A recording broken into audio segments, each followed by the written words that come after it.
गैरकानूनी मानव ओसार पसार विश्वको एक साझा चुनौती बनेको छ। आईएलओको सन् 2014को रिपोर्ट अनुसार गैरकानूनी मानव ओसार पसारबाट मात्रै विश्वमा वार्षिक $150 बिलियन बराबरको आर्थिक कारोबार हुने गरेको छ। UNODCको सन् 2020को प्रतिवेदन अनुसार बेचबिखनमा परेका मध्ये 50% यौन शोषण र 38% बाध्यकारी श्रमको शिकार भएको उल्लेख गरेको छ। यो समस्याबाट नेपाल पनि अछुतो छैन।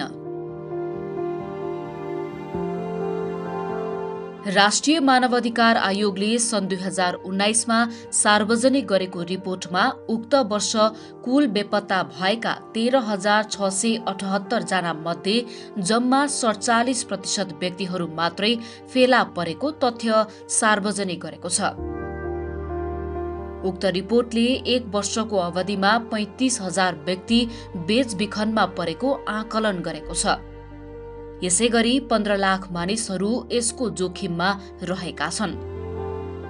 छिमेकी मुलुक भारतसँगको खुला सिमाना, पछिल्लो समयका महामारी, गरिबी, रोजगारीका अवसरहरूको कमी, वैदेशिक रोजगारीमा बढ्दो आकर्षण र विपदहरूले मानव ओसार पसार तथा बेचबिखनका घटनामा थप बढोत्तरी भएको छ।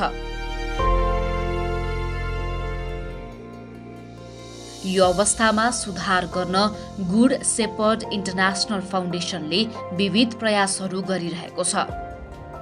संस्थाले नेपाल सरकारसँगको समन्वयमा नेपालका 3 जिल्लाहरू रूपन्देही, कास्की र काठमाडौँमा मानव बेचबिखन रोकथाम, सुरक्षित बसाइसराई र बालबालिकाका लागि सुरक्षा संयन्त्रलाई मजबुत बनाउने प्रयास गरिरहेको छ।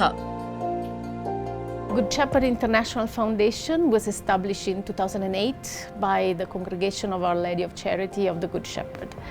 Its mission is to support the work of the Good Shepherd sisters and partners in the developing countries. We partner with Good Shepherd Nepal since 2015, looking at establishing a long-term partnership. We've been registered as an international NGO in the country since 2018. So we've seen the growth of the program, starting from the emergency after the earthquake, that has turned into a very well-articulated and community-based number of initiatives. We, the Good Shepherd Sisters, work in 72 countries, and GSIF works in 36 countries, reaching out to the marginalized women and children. We work in collaboration with NGOs and government agencies in implementing our projects. We focus on 6 position papers as Good Shepherd Sisters, and in Nepal we implement 3 position papers that are girl child, safe migration and human trafficking. Also, we focus on the cross-cutting issue of integral ecology. This is implemented through our strategic plan for the next 5 years. We are happy to collaborate with the government in their campaigns against human trafficking. पूर्वी नेपालकी यी किशोरी आफ्नो प्रेमीको अनेक प्रलोभन तथा धम्कीमा परी छिमेकी मुलुक भारत पुगिन्। जब उनलाई नेपाल भारत सीमा नाकामा प्रहरीले उद्धार गरी नेपाल प्रहरीलाई जिम्मा लगायो, तब उनलाई आफू नक्कली प्रेममा परी बेचिन लागेको रहेछु भन्ने थाहा भयो। उद्धारपछि उनलाई प्रहरीको समन्वयमा GSIF नेपालले संरक्षकत्व प्रदान गर्यो। संरक्षण गृहमा मनोसामाजिक परामर्शसँगै क्षमता विकासका तालिम पाएकी उनी अहिले परिवारमा पुनः स्थापित भइसकेकी छिन्। लिगल केसमा गयौँ, केस गरिसकेपछि उसलाई पक्षको थुनामा अझै पनि राखिरहेको छ। अभियानबाट चाहिँ लिडरसिप, लाइफ स्किल ट्रेनिङ, आत्मरक्षा ट्रेनिङ लगायत अन्य ट्रेनिङहरू लिएँ र 11 पनि मैले यहीँबाट चाहिँ एजुकेसन सपोर्ट पाएँ र 12को पनि एजुकेसन सपोर्ट पाइरहेको छु। GSIF नेपाल र ओबिएनले धेरै सहयोग गर्नुभएकोमा उहाँहरूलाई चाहिँ मन हृदयदेखि नै एकदमै धेरै धेरै धन्यवाद दिन चाहन्छु। यी किशोरी त एउटा प्रतिनिधि उदाहरण मात्रै हुन्। उनी जस्तै जोखिममा परेका 500 भन्दा बढी व्यक्तिहरूलाई GSIF नेपालले आफ्नो आन्तरिक एवं बाह्य मानव बेचबिखन विरुद्धका परियोजनाहरू मार्फत यसरी नै उद्धार गरी सुरक्षित गृहमा राख्ने, उनीहरूलाई जीवन उपयोगी सिप सिकाउने र परिवार तथा समाजमा पुनर्स्थापना गर्ने कार्य गरिरहेको छ। Responding to the signs of the time of Nepal, the partners are working very efficiently for the development of girls and women, keeping in mind the sustainable development goals and the thematic area of our congregation. Opportunity Village Nepal implements anti-human trafficking project. We mainly focus on prevention of human trafficking, both internal and cross-border. We do have child protection home, safe home, where the survivors of human trafficking, children and youth at high risk are empowered, educated. हम वहाँ जब पुग गईली तो ऐसे मन चाहना कि हम अपने घरे पुग गईली, उतना तो जैसे सबके बाप महतारी प्यार देना वैसे के सब जनी दीदी लोग अपन बोल हंस के समझाई के दुख पीड़ा समझ के सब कुल कैलिन से मालूम नहीं चला हमें कि कौनो कष्ट बा, हमें पूरा हिम्मत हो गए, सहारा हो गए।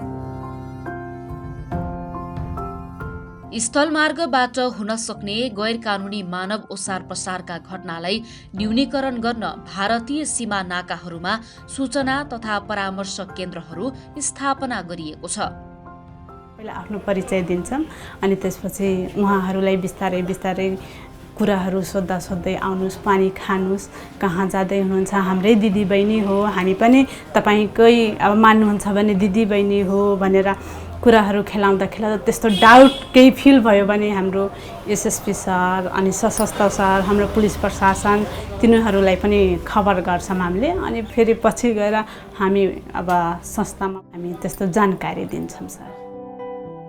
उदा राखेको राम्रो हो नि। अब यहाँबाट धेरै नेपाली चेलीहरू नेपाल विदेशबाट इन्डियाबाट बोर्डरबाट बेचिएका छन्, चेलीबेटी बेचबिखन गइरहन्, यहाँ बुँदा राखे भने शङ्काशंका रोकिन्छन्। यसैगरी जोखिममा रहेका समुदायलाई सचेत पार्ने तथा उनीहरूकै सहभागितामा यस विरुद्धका कार्यक्रमहरू दिगो रूपमा सञ्चालन गर्ने उद्देश्यले सीमा निगरानी समूह पनि गठन गरिएको छ। इंडिया नेपाल हम बॉर्डर के किनारे बसे वाला हुई, एक नाते इंडिया से लगाई नेपाल तक जितना भी वही सूचना हम बता चुकल बाटी। हमार समूह वहाँ जाए के महिलन के नाम दर्ज करला, उनकर उम्र, ठेकान, पता, ओकरे बाद में उनके गांव के नाम, उनकर नाम पूछ के ओकरे बाद कॉपी हमन के एक ठो पेपर मिलला सर, ओके हमन के लिख के हमन के दर्ज करके दिहल गइल बा और जानकारी भी दिहल जाता। जीएसआईएफ नेपालका कार्यक्रमहरू समाप्त भइसकेपछि पनि बेचबिखनमा परेका व्यक्तिहरूको उद्धार कार्य सहज र निरन्तर बन्न सकोस् भन्ने उद्देश्यले उद्धार कोषको व्यवस्था गरिएको छ। जुन रोणी गाउँपालिकाबाट दम्प्रा 5 लाखको दम्प्रा कोषको दम्प्रा कुरा छ। दम्प्रा रोणी गाउँपालिकामा जुन 2.5 लाख के दम्प्रा 2.5 लाख दम्प्रा हामीले गर्ने 2.5 लाख हमन के दम्प्रा रोणी गाउँपालिका से 2.5 लाख रुपये दम्प्रा हमन के संस्था के लिए दम्प्रा कार्य के लिए दम्प्रा कर। यता जोखिम समूहको निगरानी तथा उद्धारका लागि प्रहरी प्रशासनसँग हातेमालो गरिएको छ। Good shepherd international foundation Nepal र शुभ अवसर गराम उहाँहरूसँग चाहिँ कोर्डिनेसन गर्दाखेरि उहाँहरूलाई चाहिँ कहिले रात भएन, दिन पनि भएन, रात पनि भएन, उहाँहरूले त्यो तरिकाबाट चाहिँ हामीलाई सहयोग गरिदिनु भएको छ। नेपालबाट लुकी छिपी भारतीय सीमा पार गरेका व्यक्तिहरूलाई समेत उद्धार गर्ने उद्देश्यले भारतको महाराजगञ्ज स्थित जिल्ला बाल संरक्षण इकाइसँग समन्वय गरिएको छ।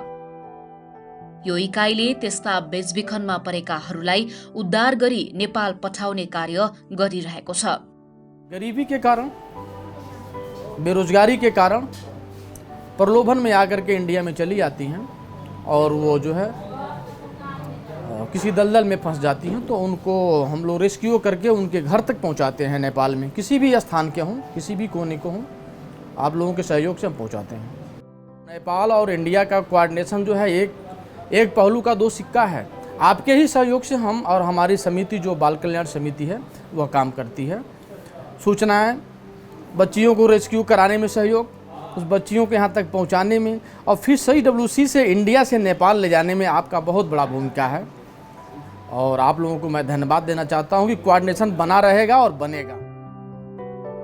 मानव ओसार पसारलाई निरुत्साहित गर्न तथा लक्षित समुदायलाई सचेत पार्ने उद्देश्यले विभिन्न जनचेतनामूलक कार्यक्रमको आयोजना तथा दिवसहरू मनाउने कार्यहरू पनि परियोजना अन्तर्गत निरन्तर रूपमा सञ्चालन भइरहेका छन्।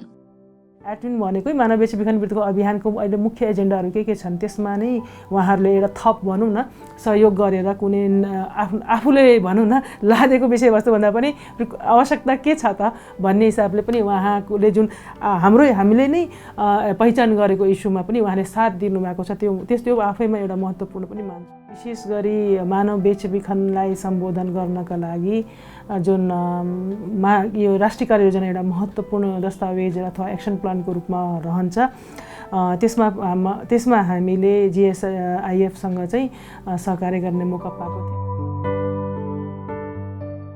जीविकोपार्जनका लागि आर्थिक रूपमा विपन्न परिवारका सदस्यहरू असुरक्षित बसाइसराई गर्दछन्। बसाइसराई पश्चात रोजगारीको सुनिश्चितता नहुँदा उनीहरू कामको सिलसिलामा मनोरञ्जन क्षेत्रमा प्रवेश गरी जोखिमयुक्त क्रियाकलाप गर्न बाध्य छन्। यो अवस्थामा सुधार ल्याउन जीविकोपार्जनका विविध कार्यक्रमहरू सञ्चालन गरिएको छ। कास्की जिल्लामा सञ्चालन गरिएको यो अपर्च्युनिटी इन्टरप्राइजेस एउटा यस्तै उदाहरण हो जहाँ मनोरञ्जन क्षेत्रमा जोखिमयुक्त काम गर्न बाध्य भएका व्यक्तिहरूलाई सुरक्षित रोजगारीको व्यवस्था मिलाइएको छ। पढ्ने, बुझ्ने, लाइफ स्किल जस्तो तालिमहरू थुप्रै तालिम लिए। तालिम बसिसकेपछि काम पाएपछि मैले मनोरञ्जन क्षेत्रमा काम गर्न छोडिदिएँ। अनि हाम्रो ग्रुपमा आउनुहुने सबै साथीहरू पहिला मनोरञ्जन क्षेत्रमै काम गर्नुहुन्थ्यो। उहाँहरूले पनि त्यो मनोरञ्जन क्षेत्र छोडेर अहिले यहीँ काम गर्नुहुन्छ, हामी सँगै छौँ। यस्ता रोजगारीको अवसर पाएका व्यक्तिहरूलाई नै मानव ओसार पसार विरुद्धका कार्यक्रममा सक्रिय पार्ने उद्देश्यले पियर एजुकेटर टिम तयार गरिएको छ। उनीहरूलाई उद्यमशीलता विकास, नेतृत्व क्षमताको विकासका तालिमहरू दिइएको छ। यो प्रयासले जोखिममा परेका व्यक्तिहरू संगठित हुने र यस विरुद्धको क्रियाकलापलाई अझ व्यवस्थित गर्न सकिने अवस्थाको सृजना भएको छ। उबिएन संस्थालाई एकदम मनैदेखि धन्यवाद दिन चाहन्छु कि लाइक मेरो बाबुआमाले मेरो सपना पुरा गर्न नसकेको सपना उबिएन संस्थाले गरिदिनु भएको, एकदम खुसी छु म। मलाई बारमा काम गरेँ, होटेलमा काम गरेँ, मतलब राम्रो बोल्ने मान्छे आजसम्म मैले भेटाएँ होइन। जुन मैले यहाँ आएर पाएँ, मैले धेरै सहयोग पाएको छु यो अभियानबाट। बालबालिकाका लागि सुरक्षा संयन्त्रलाई मजबुत बनाउने उद्देश्यले सरोकारवालाहरूको समन्वयमा काम गरिएको छ। GSIF-सँग मिलेर सन् 2019मा नेपालमा राष्ट्रिय स्तरको इन्टरनेट अनलाइनमा बालबालिकाको संरक्षण, खास गरेर अनलाइन सेक्सुअल एक्सप्लोइटेसन अफ चिल्ड्रनमा हामीले राष्ट्रव्यापी रिसर्च गऱ्यौँ र त्यो रिसर्चको फाइन्डिङ्सहरू निकै अलार्मिङ छन्। एन्टी ह्युमन ट्राफिकिङको प्रोजेक्टमा काम गर्दाखेरि इन्टरनेट अनलाइनमा बालबालिकाले यदि कुनै जोखिमहरू भोग्यो भने GSIF-को सपोर्टमा हामीले कोर्ट केसेसहरू लड्ने, जो बालबालिकाहरू सर्भाइभर छन् इन्टरनेट अनलाइनको सेक्सुअल एक्सप्लोइटेसनबाट, उहाँहरूलाई हामीले प्रत्यक्ष सहयोग पनि प्रदान गर्दछौँ। यसैगरी वैदेशिक रोजगारी मार्फत हुन सक्ने मानव बेचबिखन कार्यलाई निरुत्साहित गर्नका लागि समेत समन्वयात्मक रूपमा काम गरिएको छ। वैदेशिक रोजगार र मानव बेचबिखन कहिलेकाहीँ त छुट्याउनै नसकिने जस्तो अवस्था देखिएको छ। विशेष गरी महिला दिदीबहिनीहरूको वैदेशिक रोजगार अझ मानव बेचबिखनसँग जोडिएको देखिन्छ। यिनीहरूलाई लिएर हामीले NNSM-ले पछिल्लो समयमा आफ्नो एडभोकेसी क्याम्पेनहरूलाई त्यही अनुसारले अगाडि बढाउने क्रममा GSIF-सँग हामीले यो एउटा परियोजनासँग सहकार्य गर्ने अवसर पाएका छौँ। त्यसले हाम्रो यो नीतिगत पहल पैरवीलाई अझ महत्त्वपूर्ण टेवा दिएको छ। हामीले यो परियोजना अन्तर्गत विभिन्न किसिमका त्यस्ता एक्टिभिटीहरूले जनचेतना जगाउने कुरामा होस् अथवा स्टेक होल्डरहरूलाई झकझक्याउने र नीतिगत माइग्रेन्ट वर्करको प्रभावित युवाहरूको हितमा नीतिगत पैरवी गर्ने काममा अझ महत्त्वपूर्ण टेवा हामीले यो परियोजना अन्तर्गत हामीलाई मिलेको छ। लक्षित क्षेत्रमा गरिएका यी प्रयासहरूसँगै जीएसआईएफ नेपालले केन्द्र, प्रदेश तथा स्थानीय तहमा मानव ओसार पसार विरुद्ध नीति निर्माण तथा कार्ययोजना निर्माणमा समेत निरन्तर पैरवी गर्दै आएको छ। राज्यले गर्नुपर्ने कामहरू कति अवस्थामा हामीले त्यही अनुसारको सेवा र सुविधा नागरिकमा पुर्याउन सकेनौँ। त्यो हिसाबले यहाँले जुन कन्ट्रिब्युट गर्नुभएको छ, योगदान गर्नुभएको छ, आफैमा एकदम महत्त्वपूर्ण रहेको छ। मानव बेचबिखनको सवालमा मनोरञ्जन क्षेत्रबाट यो जोखिम त हुनसक्छ भन्ने आधारले यहाँले जुन सचेतना कार्यक्रमका साथसाथै यदि उहाँहरू जोखिममा हुनुहुन्छ भने रेस्क्युदेखि लिएर इमेन्समा ट्रान्जिट प्रोटेक्सनको रूपमा यहाँले जुन काम गर्नुभएको छ, इभन इफ यहाँहरूको अल्पकालीन गृह जुन सञ्चालन गर्नुभएको छ गुड सेपर्ट इन्टरनेसनलको सपोर्टमा, त्यो आफैमा एकदम प्रभावकारी रूपमा रहेको छ। यसलाई रोकथाम गर्ने कुरामा, यसलाई न्यूनीकरण गर्ने कुरामा, यसलाई हुनै नदिने कुरामा, मर्यादित रोजगार हुनुपर्छ भन्ने कुरामा उहाँहरू लाग्नुभएको छ। यो कार्यक्रमले वडा कार्यालयलाई मलाई लाग्छ निकै प्रभावकारी रूपमा सहयोग पुगेको छ। हामीले विगतदेखि नै यो दुईटै संस्थासँग मिलेर जुन किसिमले हामीले मनोरञ्जन क्षेत्रमा भएका र त्यहाँ आउन सक्ने समस्याहरू, भोगिएका समस्याहरूको बारेमा जुन हामीले फिल्ममै उत्रेर समाधान गर्ने जुन उद्देश्यले हामी फिल्ममा गएका थियौँ, संयुक्त रूपमा हामीसँग प्रहरी प्रशासनहरू पनि साथमा हुनुहुन्थ्यो र स्थानीय बासिन्दाहरूको सहयोग लिएर हामी फिल्ममा गइरहँदाखेरि हामीले त्यहाँ देखेका र त्यहाँ भोगिरहेका समस्याहरू देख्दाखेरि चाहिँ जस्तो उमेर नपुगेका बालबालिकाहरूलाई श्रम शोषण गरिरहेको अवस्था र महिलाहरूले पनि जानी नजानी आफूलाई देह व्यापारमा समेत लगाइएको हो कि भन्ने खालको त्यहाँको परिवेश र अनि त्यहाँ चाहिँ जुन उहाँहरूले पाउनुपर्ने पारिश्रमिकको कुरा पनि हामीले जुन गम्भीर रूपमा देख्यौँ, ती समाधान गर्नको लागि चाहिँ जहिले पनि यो संस्था हामीसँग सँगै रहेर काम गरेको अनुभव छ मलाई।